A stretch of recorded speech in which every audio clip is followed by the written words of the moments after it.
ton. Doug? Hey, Alvin. Are you confident that a deal can get done this week? And are you okay if it doesn't?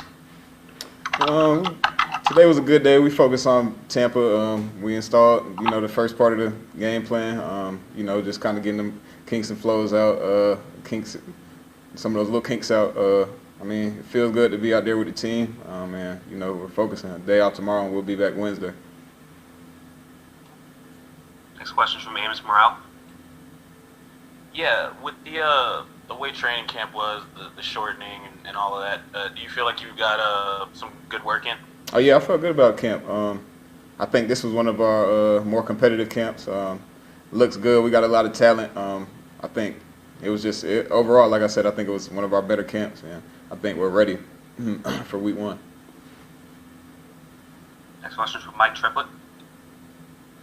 Alvin, will you be planning to play in every game that you're available with or without a new contract? Yeah, so we're getting ready for week 1. Today was a good day, and I think we feel good about what was, the light install today, and I think we're just ready for Sunday. Next question from Fletcher Mackel.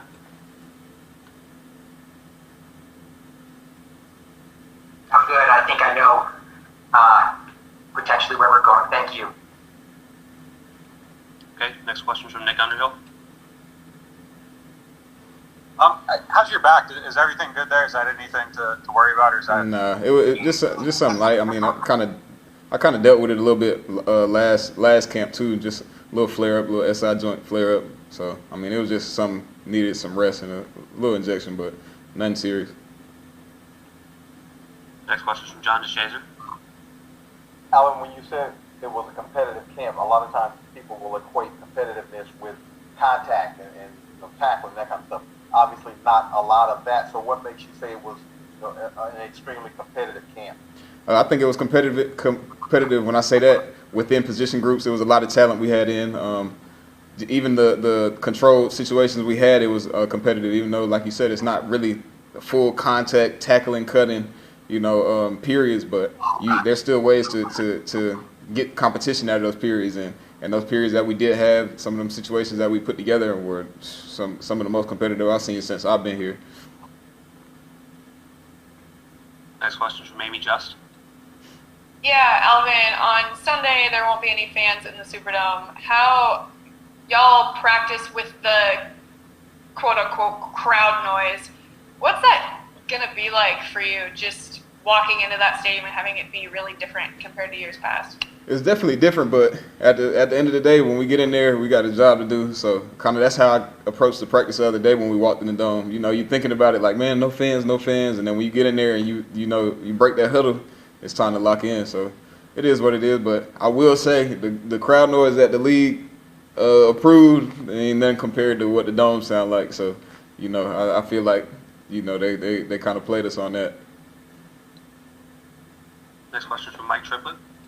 Hey, Alvin, just to make sure it's asked, is there anything you want to clear up about the reports of you holding out or unapproved absences or anything? Is there anything you want to clear up on any of those reports? Not really. I ain't never held out in my life. That's about it. But so you were not purposely leaving over a contract dispute in your mind? I came to the building every day. That's all I got to say. Okay, cool. Thanks. Next question is from Nick Underhill. When you go against a defense like yours with all kinds of safeties, just for a player with your skill set, what kind of challenges does that present? You said all kind of safeties?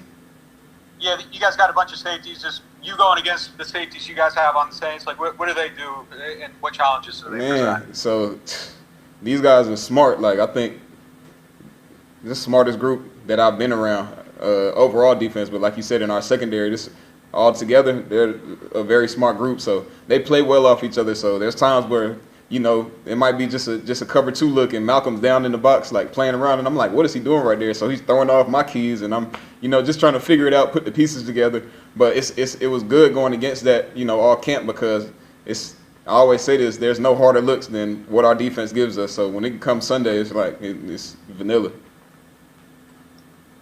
Next question is from Luke Johnson. Alvin, just considering Drew and Sean have been together for this is their 15th season now, what in your opinion just makes them work so well together? I mean, I feel like I answer this question every year, but I mean, two of the smartest people I've been around.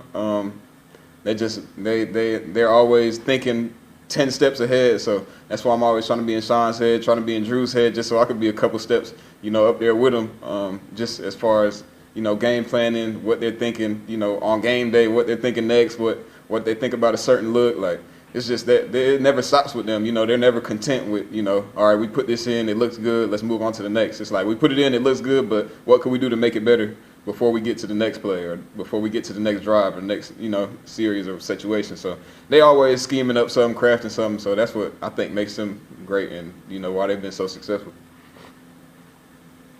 Next question is from Catherine Terrell. Alvin, what are your thoughts on Tampa's front seven from what you've seen from your film study so far? Man, they're good. I mean, they're solid. They've been solid. They're pretty active. Those guys, they're hard to move around. So you gotta be sound in your technique when you're going against them. Some of these runs, we got to be cool with getting a tough 3 or a tough 4. Everyone isn't gonna be a home run. So they're a good, heavy, aggressive front, and we gotta bring our game. Next question is from Rod Walker. Hey, Alvin, you've got a chance to go back home and play in Atlanta. What do you think it'll be like? I know you can't really answer for him, but like for a guy like Leonard Fournette getting to play in his hometown for the very first time. Oh man, I actually talked to Leonard. The days before, he got picked up by Tampa, and then after, obviously, he's happy. I was happy for him. I think it'll be cool for him to come back because, I mean, no matter what, when you go back and play in your hometown, it's like it's the love is, the love is there. You feel it automatically. But I think it'll be cool for him, even though there's no fans. Just being here, I think it's just comforting, something comforting about that. Next question is from Nick Underhill. Is there any level of familiarity that matters to you on the offensive line? Is there chemistry there, or are you good with just whoever's out there?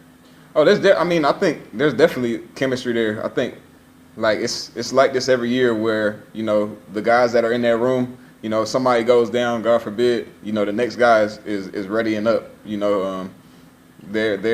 do a good job of throughout the week preparing camp.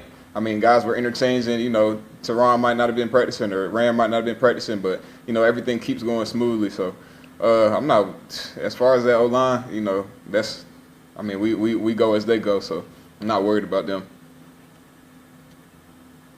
Okay, last question from Amy Just. Yeah, Alvin, with the NFL's Inspire Change program, have you decided on the decal you'll be wearing for week 1? The decal or the name? If it's a name, Black Lives Matter. Oh yeah, so I chose Ahmaud Arbery, so that's what the name I'll be wearing on my helmet. Thank you.